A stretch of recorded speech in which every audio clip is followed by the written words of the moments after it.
I'm Stacey with The Elevated Table, and today we're going to be making some stuffed French toast. It's going to be cream cheese, and then we're going to do a sugar glaze on the outside of it to give it that nice crunch. And I'm going to hope that this goes okay, because one of my favorite people in the whole world is here, Zack Carpenter, and I'm finally getting to cook for him. He's an amazing cook all on his own. But he's going to talk with us about his new business that he's really excited about. All right, so this morning we have some heavy cream. That is my secret weapon when making French toast. I like that nice rich flavor. And we've got some eggs, and we've got some cinnamon and a little bit of vanilla. I just felt like that would really complement the cream cheese that we're putting with it. So we're gonna dip each of our quarter slices of Texas toast bread in here, and then we're gonna put them on our griddle and cook them until they're nice and brown. And then we're gonna stuff them with cream cheese, and we're gonna add the glaze to them. I'm really excited about this. I think it's gonna be one of the best breakfast dishes I've ever made.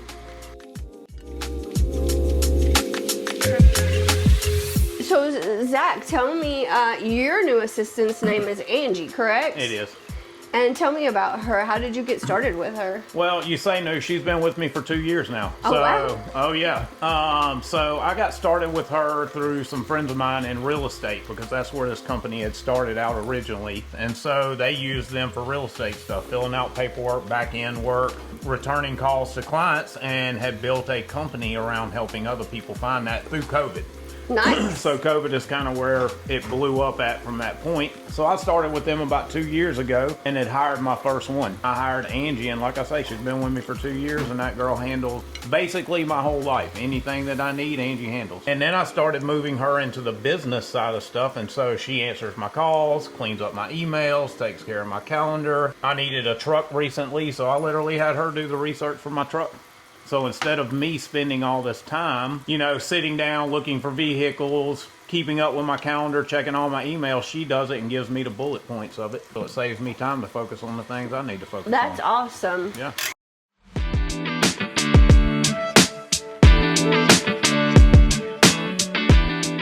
So for our pain relief today, we have some elevated butter, and we're gonna also use some of our sugar. You know, over time realize that these are probably my two most commonly used things. So if you're thinking about purchasing some, I highly recommend the sugar and the peanut butter. Don't forget to like and follow us on YouTube for a chance to win lots of prizes. So tell me about the sugar. So what's so special about the sugar? It is infused, and it really helps a lot with my pain level. I found out this morning that, you know, the #1 treatment for rheumatoid arthritis is steroids for pain relief, and I can't have any at all. No steroids. She refused to fill my prescription. So I'm gonna have to figure it out, and I'm gonna have to really get good at taking care of myself with natural medicines. Yeah. Oh, that's looking amazing. Thank you. So yeah, when I'd seen that you was doing the show and then was looking for somebody, I just couldn't think of a better time to come up here and hang out with my old friends. I'm so excited. So Zack and I actually were in the vape business together, and Gordon, my partner as well. Gordon, come on over. You're never in camera. Come on. This is, you know, the trio back together. We did an awful lot of advocacy work through the years. We've been to DC together, to Montgomery. I've gone to Nashville. I fight for what I believe in. We all do, and I think that's why we've all remained friends for so long. That's because right. We definitely have a passion. And that's why I would say working with Zack, if you need a virtual assistant, would be amazing, and you will never be disappointed. No, I can't do anything I'm not passionate about. And the culture in the Philippines, because that's where we source all of our virtual assistants from. And the culture there is just amazing. They work hard. And a lot of times people are like, I don't want to replace all my US-based people. Well, don't, you know. Wow. There's room for both of them in a lot of businesses that we have. I even know some stay-at-home moms that use them just to manage all of their kids' stuff that they've got going on. That's smart. What kind of language barriers do you guys come across? The English is their second language, so it's pretty good. And so some of the language, you know, it just depends. So you interview these people before you hire them, just like you do interviewing in the States. And so you get on Zoom calls with them and you interview and you find somebody. If it's somebody doing data entry, you know, the accent doesn't matter as much. But like Angie speaks to my client, she speaks to people for me, and so I wanted her to have minimal accent as far as that went. And so her English is great. A good command of the English language That's right. matters when you're dealing with customers. Yep. So then my second guy, I needed somebody just to do videography, to send the raw footage to, and so that's where he started at 8 months ago with me, and now he's my marketing manager for my paint company, because I run a paint, you know, contracting company as well. He handles all marketing, like he is in control of all of my marketing. So what's the name of your paint company? Cyclops Painting and Coatings. So that'll be in the note too if you're interested. Zack is down in Daphne. Yeah, South Alabama, South Baldwin County, Alabama. Mobile County. Does a lot of commercial work. Yep, commercial, residential, some new construction. So that's what got you into the virtual assistant. And what is your virtual assistant information? How would somebody reach out to you to get help with that? Yeah, so go look up Cyclops Staffing. As y'all know, I'm missing an eye, so everything I do has something to do with Cyclops. So even my previous business, but CyclopsStaffing.com is where you go to for that. Or you can just message me. We'll put my link on there and we'll talk about it from there and get on a phone call. All the virtual assistant stuff is done online because I have my virtual assistants handling that. So that's nice. These are too thin to be able to fill, even though they were Texas toast, and so we are improvising. We're going to make French toast sandwiches. It's the best way to do it. Yep. Just move forward. It's all going to the same place, and it's going to be just as delicious.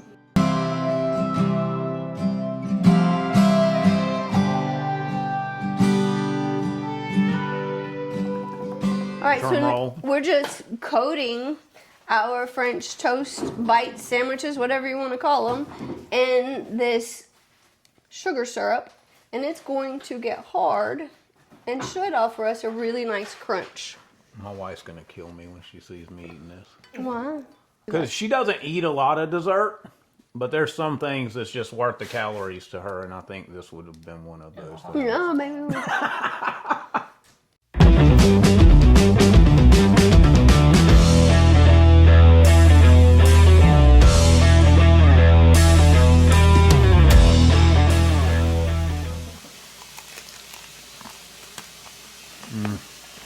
Oh, yeah. Is it good?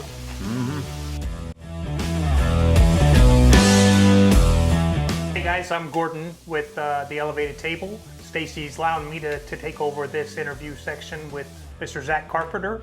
He's here from the Mobile area down in South Alabama. Me and Zack go back many years. We've been together in the vape industry. I mean, we did advocacy together a lot, like Stacey had mentioned earlier. So we've kind of have a pretty good rapport, but it's great to have Zack here with us today, and great to be able to sit down and talk again. So Zack, I know that when you left the industry, you kind of went off and started doing something else. What did you start doing when you left the vape industry? Remodeling and painting, because that's my background. So construction, I grew up in any type of construction, but painting has always been one of the things that I just enjoy doing, you know, the change that comes from it. Well, it was a stepping stone was my plan, but it grew. You know, we grew fast, we do good work, got a great team, and so as it grew, like I tried hiring people locally to handle things, you know, office managers, stuff like that. It was just a problem every time I hired them. Drama or, you know, not doing the work that I needed them to do. And so I met a group of guys that was using virtual assistants at that point. And I probably met them 2 years prior to me hiring my first one. And I was like, no, I don't need a virtual assistant.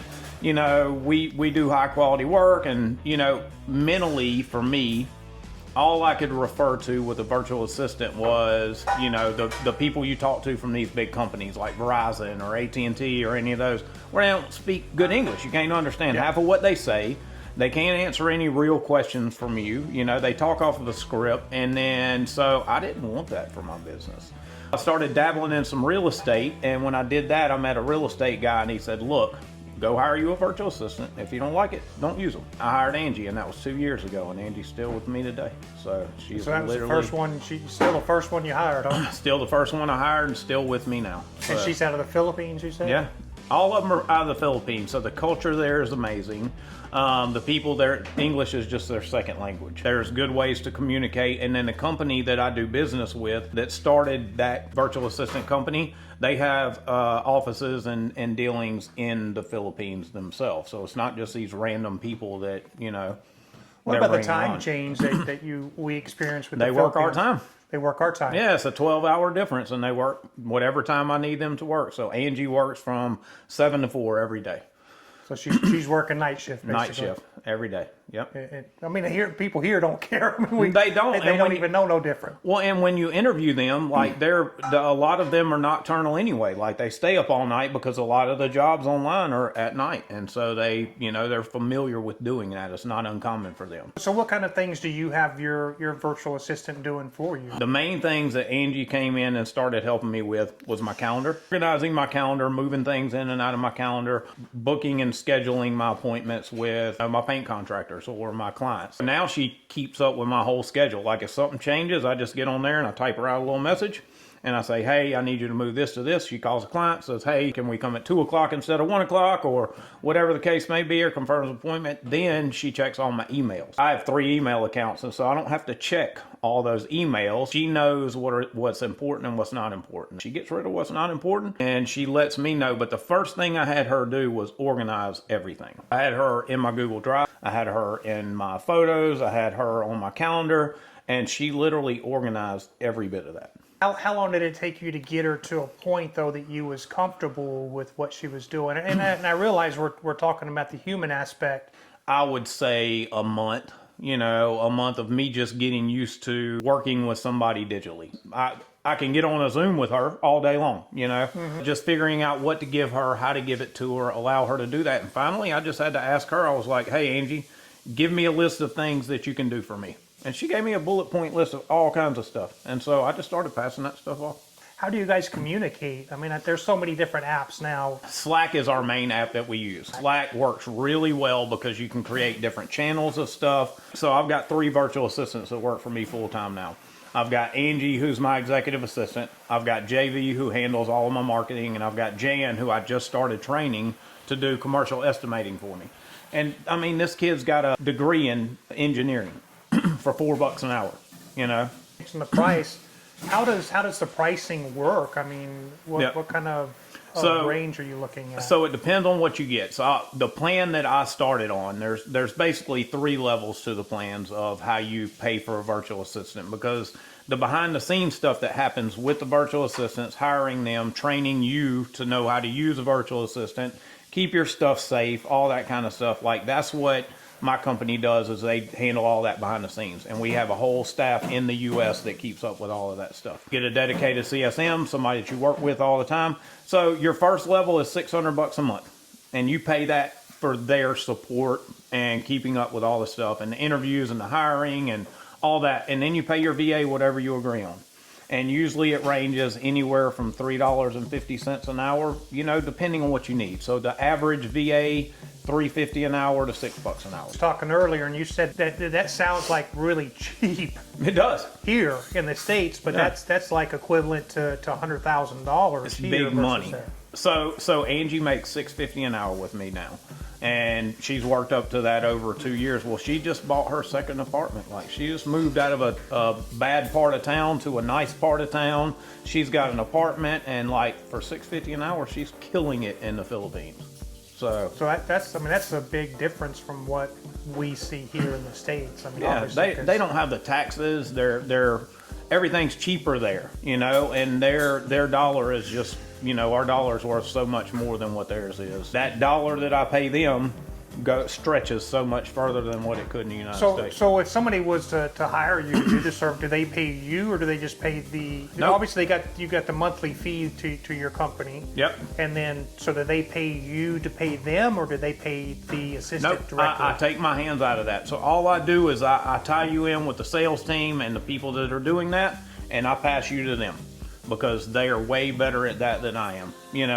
And so once you tie in with them, they walk you through the whole process of getting started. Your first interview is with like 5 people. You hire your own VA. They don't just stick somebody with you. You find somebody that you're compatible with, just like we do in the States.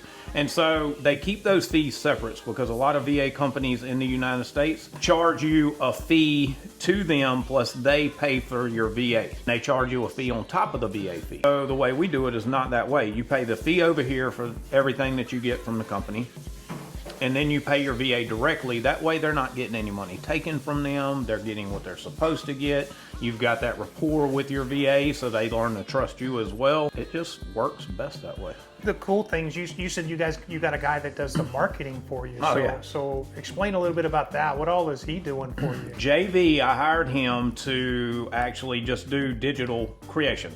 So my goal was to take the raw footage that I have and have somebody cut it into clips and for marketing and all. And that's what I hired him for specifically, because Angie was handling my marketing too. Like, that girl's plate was so full. Over time, like, that's another thing that our company does on the back end is they do training for the virtual assistants. So marketing training, sales training, they'll even train them to be a CEO of your company if you want to do that. You know, like, there's so much training that's offered on the back end. It's hours of it daily, live training that they can go to. So all of mine are required to do at least one training a day. And so some of them do 2 a day, and I just pay them that 30 minutes to an hour of doing that training every day. And so back to the point, JV was doing just digital creation. Now he's my marketing manager. He literally manages TikTok, Instagram, YouTube for both of my businesses, for the staffing business and for my painting business. And so you're basically just sending them video footage, and he's cutting it up, Pictures and and making videos. shorts. He's Yep. making shorts and putting music with it and information with it, and then doing all the posting. That's right. So are your assistants working solely for you? Yes, they are required to work solely for me. So they're not doing double taking and double dipping with. Nope. And that's with the other problem with companies. hiring one on your own or some of these other companies is like they'll have one VA working for 3 or 4 different people. And my VAs, I hired them full time, but I pay them well for what I do. And so they're comfortable with where they're at. So Yeah, well, I mean, at the cost that you're paying for it, you're paying them plus. I mean, even with the fee that your company's getting, I mean, you're still cheaper for the most part than what you would be if you. So let's say if you come in the lowest cost plan, and the way the plans work is that first plan for $600 a month, it allows you the ability to get one VA with no additional cost on your thing. The next plan is $900 or $1,000 a month now, and so it allows you up to 5 with no additional cost to the company. You know, you're just paying for each VA at that point. That's where I've been since 2 years ago whenever I started. You know, at that $600 range, when you look at it for one VA, it equals up, if you're working them a 40-hour week, about $8 an hour. Still cheaper. Still cheaper. And they do way more work than anybody you'll meet here. Have you had any bad experiences? I personally haven't. Have you heard of any bad I experiences? have. I've heard of people having to fire people because they didn't do what they were supposed to do, or they found out they were working for somebody else, or, you know, I haven't heard about anybody stealing anything. You know, I think that was a big fear in the beginning, is giving them stuff. Angie's got my whole life. She could literally shut my whole digital life down if she wanted to. So how do you make sure they're accountable, though? They're being accountable. So there's a thing called Screenshot Monitor. That brings up a good question. And so everything that they do online is literally documented. And I don't pay them for time that's not documented on Screenshot Monitor. And I can see everything they're clicking on, everything they're doing. At any time you want to go look, you can just Anytime. go look and see what they're looking at. Yeah, and in Slack, the program we use, we have huddles. It's just like a Zoom call. And so you just hit the huddle and you can literally, you're just talking to them. Real life. And this is good. I mean, this is obviously not just for Alabama or Tennessee, but good for anywhere in the States. I mean, Anywhere in the world. yeah, anywhere in the world. There you go. Yeah, I've got a client that's in Europe that uses them. So, yeah. And technology's moving, people are moving. We have access to, you know, people across the world that we can use now, and it just works. And you know me, I can't do something I'm not passionate about. No. You know, No. I'm not the guy that can sell ice to an Eskimo. I know salespeople like that, and I can't do it. If I don't believe in it, can't stand behind it, it's not something I do. And so I love helping companies fix those things because, you know, as a small business owner, we wear all the hats. All of them. Every one of the hats, and we're running. And so why not take all those little things that we either hate doing or we're not good at or that we just been ignoring for a year that we really need to do because it's piling up. I'm horrible about that. So now, like, the back end of all that stuff is done. In my Mardi Gras organization, we're putting on a golf tournament, and I had them create the flyers for it. I just gave them the information, so I didn't have to sit down and create that. You know, I'm already paying my VAs to do it, and they love doing it. They are like, hey, do you have more stuff? I've got some free time. Give me whatever you can. They want to be working. So Zach, if people wanted to look up the service, where would they find your information at? CyclopsStaffing.com. And I mean, look me up, Zack Carpenter on Facebook. You know, hit me up personally. Like, I don't mind people talking to me directly and walking through that. But CyclopsStaffing.com is where you can find all of our information at and book a call with our salespeople. And so even about your painting business, it's CyclopsPainting.com, right? Yeah. So yeah, I try to keep it as consistent as possible. So on your painting, do you just stay locally down in South Alabama, or do you travel for it? I try not to travel as much as I can. We usually stay between Mobile and Baldwin County. We're based out of Baldwin County, and we usually stay within that limit there.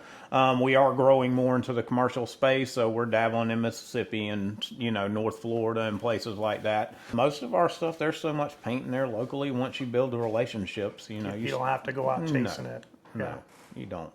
Yeah, I mean, and there's a big difference in commercial and residential. Oh, hands down. Well, I've got different teams for both of them. Yeah.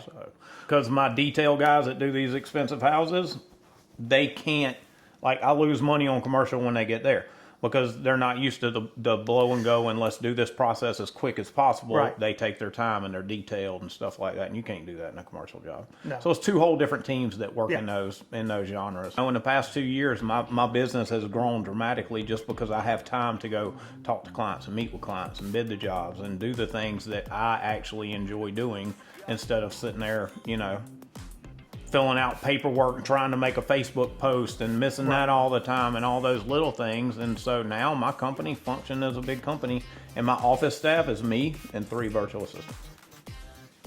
All by yourself? All by myself. Well, Zach, we sure appreciate you coming down. Appreciate taking time. It was great seeing you again. Always good seeing you guys. I've got to make it back down there soon, and you got to take me out on the boat soon. Yeah, for sure. I haven't been back down that way, and it's probably been 2-3 years since I've been back down that way, to be honest with you. It's growing so fast in the area. I always loved Mobile, man. Just the scenery and the history of Mobile and the city. I mean, between Mobile and Savannah and Charleston, South Carolina, man, those are some of my favorite places to be at. Well, New Orleans, too, but New Orleans is, you know... It's a short-term visit. Yeah, that's a short-term visit. Yeah, New Orleans is just not as clean. New Orleans, you love to go visit and you love to leave at the same time. You know, so I can say that because my family's from there. So yeah, for sure, well, we appreciate you coming. Don't forget to like and subscribe to the video. Hit the little bell right there to be notified anytime that we post something else. And until next time, Stacey will be back. Thanks, guys.